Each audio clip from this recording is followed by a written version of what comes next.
இது எத்தனாவது தடவை நான் இந்த வீடியோ எடுக்கிறேன்னு எனக்கு தெரியல. மேபி ஒரு 10வது 15வது தடவை கூட இருக்கலாம். இந்த வீடியோவை நான் எடுத்து முடிப்பேனான்னு தெரியல. பட் பேச ட்ரை பண்ணுறேன். ஒரு கருப்பு நாள், சந்தேகமே கிடையாது. 27th செப்டம்பர் 2025 இந்தியாவோட வரலாற்றில், மொத்த மனிதநேயத்தோட வரலாற்றில் ஒரு கருப்பு தினமாக போகும். எனக்கு தெரிஞ்ச இந்திய அரசியல் வரலாறில் 40 பேர் கூட்ட நெரிசலில் இறந்து போனாங்கங்கிறது எனக்கு தெரிஞ்ச ரீசெண்ட் டைம்ஸில் நான் கேள்விப்படலை. அதுவும் தமிழ்நாட்டில் இது நடக்கணும் யாருமே நம்ம நினச்சி கூட பார்த்துருக்க மாட்டோம். பட் நடந்திருக்குது. ரொம்ப துயர சம்பவம். என்ன நடந்திருக்குது, யார் யார் என்னென்ன சொல்கிறாங்க. கவர்மெண்ட் டிஎம்கே அவங்க சைடில் இருந்து விஜய் அவர்கள் லேட்டாக வந்துட்டாங்க, அவங்க சொன்ன டயத்துக்கு வந்திருந்தால் இது தவிர்த்திருக்கப்பட்டிருக்கலாம்ங்கிறாங்க. TVK side even BJP Nainar Nagendran அவர்கள்லாம் பவர் கட் ஆச்சு அப்படிங்கிறாங்க. டிவிகே ஒரு இன்வெஸ்டிகேஷன் வேணும், எங்களுக்கு சிபிஐ இன்வெஸ்டிகேஷன் வேணும், உண்மையிலே என்ன நடந்துச்சுன்னு எங்களுக்கு தெரியணும் அப்படின்னு கேட்குறாங்க. அண்ணாமலை அவர்கள் பிஜேபியிலேருந்து அவங்க ப்ரொடெக்ஷன் நீங்கள் அப்போசிஷன் பார்ட்டிஸ்க்கு ஒழுங்காக கொடுக்க மாட்டேங்கிறீங்க அப்படின்னு சொல்கிறாங்க. அது உங்களோட கடமை தான், கவர்மெண்ட்டோட கடமை தான், நீங்கள் ஏன் கொடுக்கலன்னு கேட்குறாங்க. ஏடிஎம்கேல இருந்துக்கிட்டு சீஃப் மினிஸ்டர் கிட்ட தான் போலீஸ் அவங்க பவர் இருக்குது, அவங்க தான் ப்ரொடெக்ஷன் கொடுத்துருக்கணும், கொடுக்காதது அவங்க தப்புங்கிறாங்க. இதில் அதே நேரத்தில் government and police officers, government சைடில் இருந்து சிஎம் இருந்துக்கிட்டு நாங்கள் இதில் அரசியல் பண்ண மாட்டோம், நாங்கள் இதுக்குன்னு தனியாக ஒரு கமிட்டி வச்சுருக்கோம், அவங்க இன்வெஸ்டிகேட் பண்ணி சொல்லுவாங்கங்கிறாங்க. ஸோ ஒவ்வொருத்தங்க ஒவ்வொரு விஷயம் சொல்லிட்டு இருக்காங்க. இன்னைக்கு வீடியோவில் யார் யார் என்னென்ன நடந்துச்சுன்னு சொல்கிறாங்க. ஏன்னா என்ன நடந்துச்சு அப்படிங்கிறது உண்மையை சொல்லணும்னா ஒரு ரிப்போர்ட் அஃபீஷியலாக ஒரு இன்வெஸ்டிகேஷன் கமிட்டி செஞ்சு முடிச்சதுக்கு அப்புறம் தான் நம்ம சொல்ல முடியும். ஸோ இப்போ என்ன நடந்திருக்குன்னு ஒவ்வொருத்தங்க சொல்கிறாங்க அப்படிங்கிற ஒருத்தங்களோட ஒப்பீனியனை பார்த்துட்டு அவங்களோட வெர்ஷன் பாயிண்ட் ஆஃப் வியூ என்னன்னு பார்த்துட்டு இப்போ என்ன நடந்துட்டு இருக்குது, இனிமே என்ன நடக்கும் அப்படிங்கிற 3 விஷயத்தை பார்க்க ஆரம்பிப்போம். இன்னைக்கு வீடியோவில் இந்த ஹலோ எவ்ரி ஒனோ இல்லை சப்ஸ்கிரைப் பண்ணுங்க, எம்ஜி ஸ்குவாடில் சேருங்க, வேர்ல்டு ஃபுல்லாக பேசுவோம், எதுவுமே சொல்ல தோணலை. கடந்து போக வேண்டிய ஒரு நாள்,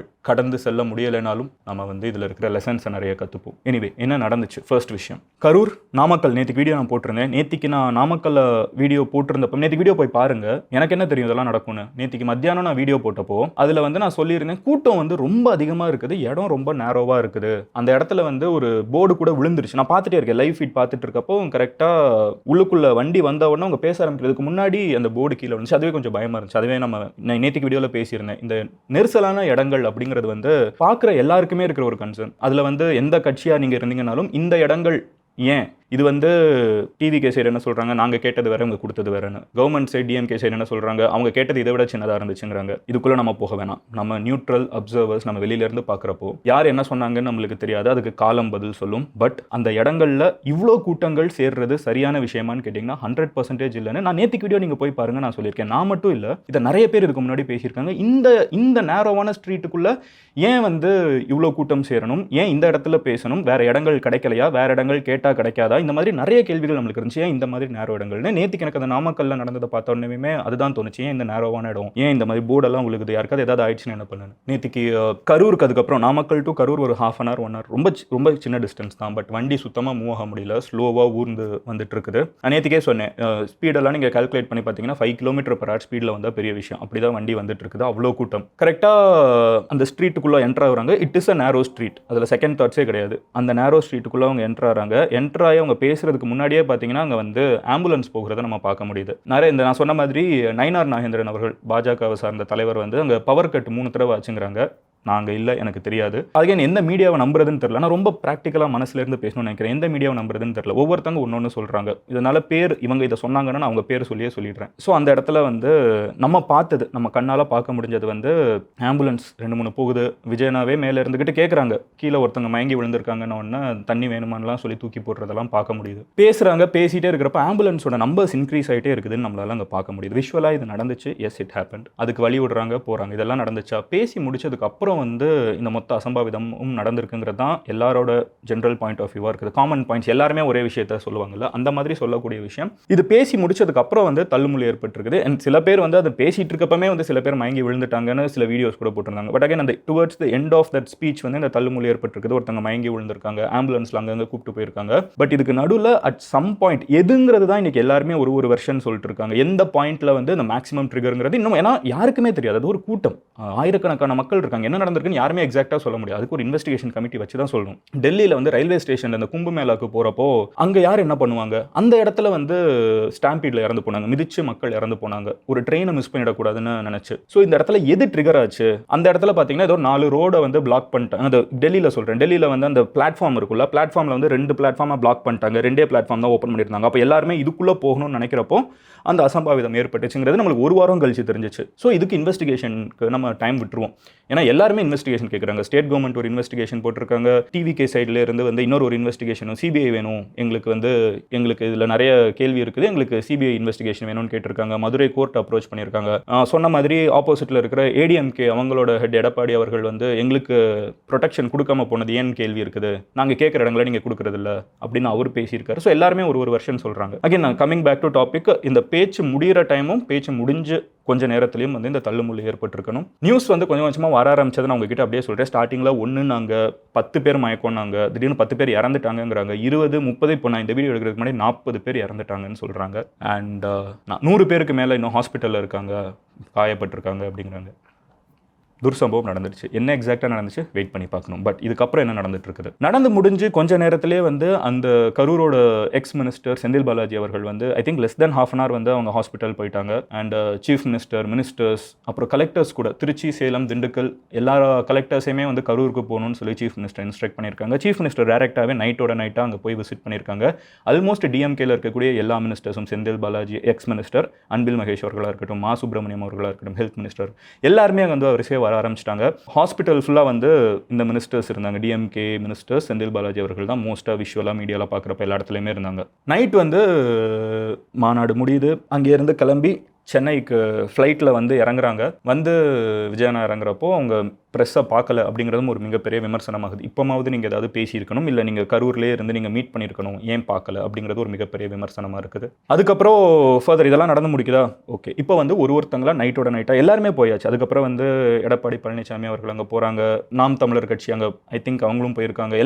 எல்லா தலைவர்களும் பேசிக்காக வந்து அவங்களோட கான்ட்ரிபியூஷன் அங்கே இருக்கணும் அப்படின்னு சொல்லிட்டு கிளம்பி போக ஆரம்பிச்சிட்டாங்க. இப்போ ஒவ்வொருத்தங்களோட வெர்ஷன் என்னென்னு சொல்லிடுறேன். நைட் வந்து சீஃப் மினிஸ்டர் பேசினப்போ சொன்னது, நான் இந்த இடத்துல வந்து அரசியல் பண்ண விரும்பல. சீஃப் மினிஸ்டர் சொல்றது, இந்த இடத்துல நாங்கள் அரசியல் பண்ண விரும்பல, எனக்கு வந்து இதெல்லாம் பார்த்துட்டு வீட்டில் இருக்க முடியல, நான் வந்துட்டேன், வந்த இடத்துல இதை வச்சு நான் அரசியல் பண்ண விரும்பல, நான் ஒரு கமிட்டி வச்சிருக்கேன். அந்த கமிட்டி யாருன்னு பார்த்தீங்கன்னா, இதுக்கு முன்னாடி ஸ்டெர்லைட்டில் வந்து துப்பாக்கி சூடு நடந்துச்சுல, அதுக்கு வந்து ஒரு எக்ஸ் ஜட்ஜை வச்சு ஒரு கமிட்டி ஃபார்ம் பண்ணி அவங்க பேசியிருந்தாங்க. ஸோ இந்த தடவை அருணா ஜெகதீசன் அவர்கள் அவங்களோட கமிட்டி ஃபார்ம் பண்ணியிருக்கோம். அவங்க கரூருக்கு வந்து அவங்க ஐ திங்க் இன்னைக்கு இந்த வீடியோ எடுக்கிறப்ப கரூர் வந்துட்டாங்கன்னு தான் நினைக்கிறேன். ஸோ அவங்களோட தலைமையில் ஒரு கமிட்டி வச்சு என்ன நடந்துச்சு அப்படிங்கிறத அவங்க பார்த்து சொல்லுவாங்க. அவங்க கொடுக்குற ரிப்போர்ட்டை பேஸ் பண்ணி தான் நம்ம ஆக்ஷன் எடுப்போம். இதெல்லாம் எதுக்குன்னு கேட்டிங்கன்னா, தாவேகாவோட தலைவர் விஜயை வந்து நீங்கள் அரெஸ்ட் பண்ணுவீங்களா அப்படின்னு மீடியா பர்சன் கேட்டப்போ அதுக்கு வந்த பதில், ஏன் அவங்கள அரெஸ்ட் பண்ணணுங்கிற கேள்வி உங்களுக்கு இருந்துச்சுன்னா, நம்ம மெயினாக வந்து அவங்க மேலே தான் எஃப்ஐஆர்லாம் போடப்பட்டிருக்குது. அவங்க மேலே மட்டும் இல்லை, அதை சுற்றி இருக்கக்கூடிய டிவிகேல இருக்கக்கூடிய டாப் லெவல் எக்ஸிக்யூட்டிவ்ஸ் யார் அந்த கட்சின்னு நம்ம ஐடென்டிஃபை பண்ண முடியுமோ அத்தனை பேர் மேலேயும் கேஸ் போட்டிருக்காங்க. இதுக்கு முன்னாடி அல்லு அர்ஜுன், அங்கே நம்ம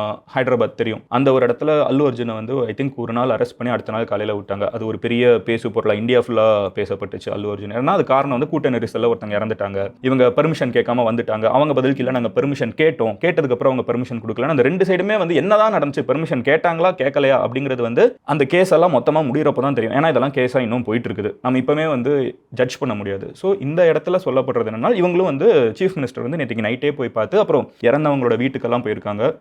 செந்தில் பாலாஜி அவர்கள் அங்கேருந்து போயிருக்காங்க. ஏன் செந்தில் பாலாஜி பேர் இங்கே அதிகமாக அடிப்படுதுன்னு பார்த்தீங்கன்னா, கரூருக்கு போகிறாங்கன்னே டிஎம்கேவோட நம்பர் 2 அவங்க தான். பேசிக்காக இன்னைக்கு அவங்க தான் இருக்கிறதுலே டாப் மினிஸ்டர், சீஃப் மினிஸ்டருக்கு அடுத்து அவங்க நம்ம சொல்லிடலாம். அவங்க தான் வந்து எல்லாமே, அவங்க தான் வந்து டிஎம்கே எலெக்ஷனை ஜெயிக்க வைப்பாங்க அப்படிங்கிற ஒரு பரவலான கான்வர்சேஷன் நீங்கள் எந்த சோஷியல் மீடியா எடுத்தீங்களும் வீட்டில் பேசினீங்கனாலும் தெரியும். ஸோ செந்தில் பாலாஜி வந்து இருக்கக்கூடிய இடம் தான் கரூர். அவங்களோட இடத்துல வந்து இவ்வளோ பெரிய தாவேகா மாநாடு நடக்க போகுதுங்கிறதே அவங்கள அதிகமாக பேச போகிறாங்க, அட்டாக் பண்ண போகிறாங்கிறது தான் நிறைய பேர் எதிர்பார்த்தது. பேசுகிறப்பமே வந்து 10 ரூபா பாட்டிலா அந்த மாதிரி ஏதோ ஒன்று கலாய்ச்சாங்க. அப்படி டாஸ்மாகில் வந்து எல்லா பாட்டிலுக்கும் எக்ஸ்ட்ரா 10 ரூபா வாங்கி தான் இவங்க சம்பாதிக்கிறாங்கிற மாதிரி கலாய்ச்சாங்க. ஸோ அவங்கள தான் அதிகமாக அட்டாக் பண்ணுவாங்க. ஸோ அந்த ஸ்பீச் முடிஞ்சு நடக்கிற ஒரு அசம்பாவிதத்துக்கு ஹாஸ்பிட்டலில் அவங்களே வந்ததுனால வந்து அந்த விஷுவல்ஸ்லாம் நீங்கள் ரொம்ப வைரலாக போகிறத பார்த்துருப்பீங்க. அதுக்கப்புறம் வந்து அன்பில் மகேஷ் அவர்கள், ஸோ பொய்யாமொழி எஜுகேஷன் மினிஸ்டர், அவங்க வந்து அழுகிற ஒரு காட்சியுமே வந்து ரொம்ப வைரலாக போயிட்டு இருந்துச்சு. ஸோ இதெல்லாமே டிஎம்கே சைட் கூடவே நிற்கிறோம் நாங்கள் அவனே அனௌன்ஸ் பண்ணியிருக்காங்க. ஸோ இழப்பீடு வந்து என்ன அனௌன்ஸ் பண்ணியிருக்காங்கன்னா, ஃபஸ்ட்டு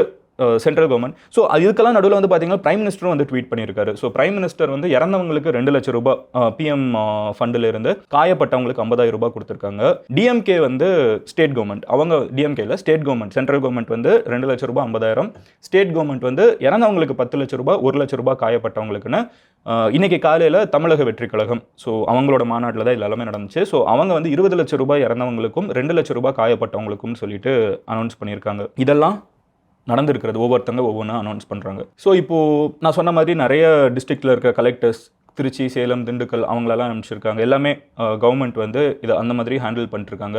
அடுத்து என்ன அப்படின்னு பார்த்தீங்கன்னா, மற்ற கட்சி தலைவர்கள், ஸோ டிவிகே சைட்லேருந்து ஒன்றும் பெரிய ரியாக்ஷன் இல்லை. அவங்க வந்து நாங்கள் சிபிஐ என்கொயரி கேட்குறோம், அதை வந்து நாங்கள் மதுரை பெஞ்சில் ரெக்வஸ்ட் பண்ணி கேட்குறோம், நாளைக்கு 2:30 மணிக்கு கோர்ட்டு சொல்லும் இது என்ன பண்ணுறது அப்படின்னு சொல்லிட்டாங்க. ஸோ அவங்க சைட்லேருந்து பெருசாக பப்ளிக் ரியாக்ஷன்ஸ் இன்னும் வரலை. பட் ஏடிஎம்கே சைட்லேருந்து என்ன சொல்கிறாங்க, எடப்பாடி அவர்கள் அங்கே போய் நின்றுட்டாங்க. அவங்ககிட்ட வந்து விஜய் அதுன்னு பேசினப்போ இந்த நேரத்தில் அரசியல் பண்ணாதீங்க அப்படிங்கிறத ஒன்று சொல்கிறாரு. அப்புறம் அட் த சேம், ஏன்னா அவங்களையும் அட்டாக் பண்ணியிருக்காங்க நேற்றுக்கு பேசுகிறப்போ, அவங்களையும் வந்து இவங்க பிஜேபியோட இருக்கிறது தப்புன்னு பேசினதுனால அவங்க எப்படி ரியாக்ட் பண்ணுறாங்கிறது ஒரு முக்கியமான விஷயம். எடப்பாடி அவர்கள் என்ன சொல்கிறாங்கன்னா, இந்த நேரத்தில் அரசியல் பண்ண விரும்பலை, பட் இதுக்கு காரணம் யாருன்னு நீங்கள் யோசிச்சு பார்த்தீங்கன்னா சீஃப் மினிஸ்டர் தான் ப்ரொடெக்ஷன் கொடுத்துருக்கணும். கூட்டம் நடக்குதுன்னு தெரியுது, இவ்வளோ பேர் வர்றாங்கன்னு தெரியுது, அப்போ ஏன் இந்த இடத்துல நீங்கள் கொடுக்குறீங்க? இவங்க ப்ரொடெக்ஷன் கொடுத்துருக்க வேண்டியது யாரோட வேலை? Full protection should have been given by chief minister. கொடுத்திருந்தால் இது தவிர்த்திருக்கப்பட்டிருக்கலாம். தப்பு அவங்க மேலே தான், போலீஸ் அங்கே தேவையான அளவுக்கு இல்லை அப்படிங்கிறதா வந்து எடப்பாடி பழனிசாமி அவர்கள் வந்து இது சம்பந்தமாக பேசினா கோர் பாயிண்ட். அவங்க நிறைய பேசியிருக்காங்க. இந்த கோர் பாயிண்ட் என்ன நடந்துச்சு, எப்படி நடந்துச்சுங்கிறதா இன்னைக்கு எல்லாருமே பேசக்கூடியதில்லை. ஸோ அந்த போர்ஷனை ஃபோக்கஸ் பண்ணுறேன். அண்ணாமலை அவர்கள் வந்து X BJP head, state head, அவங்க என்ன சொல்கிறாங்கன்னா, நீங்கள் வந்து உங்களோட, அதாவது டிஎம்கே கவர்மெண்ட் வந்து கூட்டம் நடத்துதுன்னா பயங்கரமாக போலீஸ் கொடுக்குறீங்க, ஆனால் ஆப்போசிஷன் பார்ட்டிஸ் டிவிகேவோ பிஜேபியோ ஏடிஎம்கேவோ கூட்டம் நடக்குதுன்னா நீங்கள் கம்மியான போலீஸ் ப்ரொடெக்ஷன் கொடுக்குறீங்க, இது வந்து உங்கள் மேலே இருக்கிற மிகப்பெரிய தப்பு அப்படின்னு சொல்லிட்டு அவங்களும் டிஎம்கே கவர்மெண்ட் அட்டாக் பண்ணுறாங்க. நயினார் நாகேந்திரன் அவர்கள் வந்து 3 தடவை பவர் கட் ஆகிருக்குது, இதில் இன்னும் நிறைய கேள்வி இருக்குது, சந்தேகம் இருக்குதுன்னே அவர் வந்து பேசியிருக்காங்க. டிவிகே சைட்லேருந்து சிபிஐ என்கொயரி வேணும், மதுரை கோர்ட்டுக்கு அதை அப்ரோச் பண்ணியிருக்காங்க. ஸோ சம்மரைஸ் பண்ணணும்னா, ஓவராலாக என்னங்கிறத சம்மரி பண்ணணும்னா என்ன நடந்துச்சுங்கிறதுக்கு நம்ம வெயிட் பண்ணி பார்க்கணும். பட் 2 ஒப்பீனியன் தான், 3 ஒப்பீனியன் ஆக்சுவலாக. டிஎம்கே சொல்கிறது அவங்க அந்த இடம் கொடுத்ததெல்லாம் நாங்கள் கரெக்டாக தான் கொடுத்துருக்கோம் அப்படின்னு அவங்களோட ஒப்பீனியன் சொல்லிட்டு, அதுக்கப்புறம் என்ன சொல்கிறாங்கன்னா, அவங்க சொன்ன டயத்துக்கு வந்திருந்தால் கரெக்டாக இருந்திருக்கும். 10,000 பேர்னு சொன்னாங்க, 500 போலீஸ்னு சொன்னோம், இவ்வளோ பேர் வருவாங்க நாங்கள் எதிர்பார்க்கல. அவங்க வந்து சொன்ன டயத்துக்கு வந்திருந்தால் சரியாக இருக்குங்கிறது டிஎம்கே அண்ட் டிஎம்கேவோட ஃபாலோவர்ஸ் எல்லாருமே நீங்கள் சோஷியல் மீடியா எடுத்திங்கன்னா அவங்களோட ஆர்குமெண்ட் இதுதான். சொன்ன டயத்துக்கு ஏன் வரல, சொன்ன டயத்துக்கு வரலையா, வரல. ஸோ 3 மணின்னு சொல்லிட்டு வந்திருக்கிறது 7 மணி இருக்குது. ஸோ இந்த டைம் கேப்பில் தான் வந்து டென்ஸாக கூட்டம் எகிரிடுச்சு அப்படிங்கிறது வந்து டிஎம்கே சைட்லேருந்து இருக்கக்கூடிய குற்றச்சாட்டு. ஏடிஎம்கே பிஜேபி என்ன சொல்கிறாங்கன்னா, தேவையான அளவுக்கு போலீஸ் கொடுக்கல, கூட்டம் வருதுன்னு தெரியுது, தெரிஞ்சதுக்கப்புறம் ஏன் இந்த மாதிரி போலீஸ் வந்து தேவையான அளவுக்கு கொடுக்கல? 500 போலீஸ் தேவையான இதா? உங்களுக்கே தெரியும் கூட்டம் எவ்வளோ பேர் வராங்கன்னு, எல்லா இதுக்கு முன்னாடி போகிற இடத்துலலாம் இவ்வளோ கூட்டம் வராங்கன்னு தெரியுது, அவங்க என்ன கேட்குறாங்கன்னு விடுங்க, உங்களுக்கு தெரியும்ல எத்தனை பேர் வராங்க, அப்போ ஏன் போலீஸை கம்மியாக கொடுக்குறீங்க அப்படிங்கிறது ஏடிஎம்கே அண்ட் பிஜேபியோட குற்றச்சாட்டு. டிவிகேவோட ஃபாலோவர்ஸ், டிவிகே கட்சியாக வந்து நாங்கள் நாளைக்கு பேசுகிறோன்ட்டு போயிட்டாங்க. பட் டிவிகேவோட ஃபாலோவர்ஸோட கொஸ்டின், நீங்கள் சோஷியல் மீடியா ஓப்பன் பண்ணிங்கனால, அகைன் சொல்கிறேன்ல, இன்றைக்கி வந்து களம் வேறு சோஷியல் மீடியா வேறலாம் இல்லை, இங்கே பேசுகிறது தான் அங்கே பேசுகிறது தான் இங்கே, இது இன்னும் பிரித்து வைக்கிறதுக்கு ஃபியூச்சர்லாம் இல்லை, இன்னைக்கு இதுதான் நிலைமை. டிவிகேவோட ஃபாலோவர்ஸோட கொஸ்டின் என்னவா இருக்குன்னா, கேட்டது ஒரு இடம், அந்த இடத்துல ஏன் கொடுக்கல? அந்த இடம் கொடுத்துருந்தீங்கன்னா ஈஸியாக ஸ்ப்ரெட் ஆயிருப்போம், இவ்வளோ டென்ஸ் ஆயிருக்க தேவையில்லை, நீங்கள் வேணும்னே நேரோ பிளேஸ் கொடுக்குறீங்கிறது வந்து டிவிகே ஃபாலோவர்ஸோட ஒரு கொஸ்டினாக சோஷியல் மீடியாவில் இருக்குது. அதுக்கு அவங்க மெயினாக யூஸ் பண்ணக்கூடிய கிளிப்பே எதுன்னு பார்த்தீங்கன்னா, இதுக்கு முன்னாடி நடந்த ஒரு கூட்டத்தில் அங்கே இருந்துக்கிட்டு தாவேகோவோட தலைவர் விஜய் அவர்களே வந்து அங்கே இருந்துக்கிட்டு ஸ்டேஜில் இருந்துக்கிட்டு பேசுகிறாங்க, அந்த வேனில் இருந்துக்கிட்டு பேசுகிறாங்க, ஏன் எங்களுக்கு எப்போவுமே நாங்கள் கேட்குற இடத்த கொடுக்க மாட்டேங்கிறீங்க, நேரோவான இடத்த கொடுக்குறீங்க, அதோட நோக்கம் உங்களுக்கு என்ன இருக்குதுன்னு அவங்க பேசுகிற கிளிப்பை வந்து அவங்க அதிகமாக ஷேர் பண்ணி, இது வந்து ஏன் இந்த இடத்த கொடுக்கணும், நாங்கள் கேட்குற இடத்த ஏன் எப்போவுமே கொடுக்க மாட்டேங்கிறீங்க, இவ்வளோ கூட்டம் வரும்னு தெரிஞ்சாலும் ஏன் இந்த மாதிரி நேரோ சந்தி, எல்லா நீங்கள் ஃபுட்டேஜ் எடுத்து பார்த்தீங்கன்னா நேரோவான சந்தில் ஏன் இத்தனை பேரை வச்சிருக்கீங்க? டிஎம்கே சைடுனா நீங்கள் லேட்டாக வந்ததுனால தான் இது, இவங்க நேரோவான சந்தை கொடுத்ததுனால தான் இது, ஏன் இதை கொடுக்குறீங்க, நீங்கள் ஏன் சீக்கிரமாக வரல? 2 தான் மெயினாக போயிட்டு இருக்கிறது. நம்ம பொதுமக்களாக நம்மளுக்கு பிடிக்காது எல்லாத்தையும் வச்சுட்டு ஓரமாக வச்சுக்கிட்டு ரொம்ப லாஜிக்கலாக இதை அப்ரோச் பண்ணோன்னா we have to wait. ஒரு சின்ன எக்ஸாம்பிள் சொல்லணும்னா, இதுக்கு முன்னாடி நடந்த மிகப்பெரிய கேசஸ்லாம் இருக்குல்ல, நீங்கள் இந்தியா லெவலில் யோசிச்சு பாருங்களேன். ஸ்டார்டிங்கில் நம்மளுக்கு ஒன்று சொல்லுவாங்க, அப்படியே போக போக பார்த்தீங்கன்னா 1 வருஷம் கழிச்சு கம்ப்ளீட்டாக வேறு கதையாக இருக்கும். ஸோ இப்போவே அவசரப்பட்டு என்ன நடந்துச்சுங்கிறத இந்த நேரத்தில், ஏன்னா நான் வந்து இந்த கூட்டத்துக்கு நடுவில் வந்து இன்னும் கான்ஸ்பிரசி தியரியை தூக்கி போட விரும்பலை. Let the official enquiry CBI enquiry டிவிக்கு கேட்டிருக்காங்க, அது கொடுப்பாங்களான்னு தெரில. கொடுத்தாங்கன்னா அவங்க பேசுகிறதும், இங்கே வந்து அருணா ஜெகதீசன் அவர்கள் தலைமையில் வந்து கவர்மெண்ட் வந்து ஒரு இன்வெஸ்டிகேஷன் ஆர்டர் பண்ணியிருக்காங்க. அவங்களோட ஒப்பீனியனும் கவர்மெண்ட் சொல்கிறத நம்மளுக்கு என்ன சொன்னாலும் கடைசியில் கவர்மெண்ட் என்ன சொல்லுது, official version of the enquiry என்ன நடக்குதுங்கிறது தான் நம்மளோட ஃபைனல் வெர்ஷன் ஆஃப் ட்ரூத். ஏன்னா அவங்க நம்ம பேசுகிற மாதிரி சோஷியல் மீடியாவில் இருக்கிற 4 வீடியோவை பார்த்து பேச போகிறதில்ல, களத்துக்கு போய் என்ன நடந்துச்சுன்னு எல்லாருக்கிட்டையும் பேசி தெரிஞ்சுப்பாங்க. Let's wait for that. With heavy ஹார்ட்டுங்க. எனக்கு உண்மையிலே சொல்கிறேன்ல, எனக்கு வந்து ஒரு மாதிரி ஒரு 10 தடவை மூஞ்சி கழுவிட்டேன். ஒவ்வொரு டைமும் வீடியோ எடுக்கிற மாதிரி கஷ்டமாக இருக்குது. ஒரு எனர்ஜியே இருக்க மாட்டேங்குது. இன்றைக்கி வீடியோ நீங்கள் பேசுகிறப்பமே பார்த்துருப்பீங்க.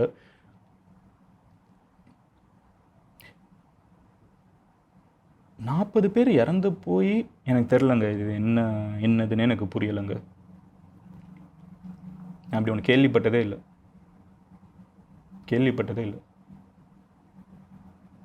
1-2 பேர்னா கூட ஓகே, 40 பேர் ஒரே நாள் திடீர்னு எப்படி, எனக்கு எதுவுமே புரிய மாட்டேங்குது.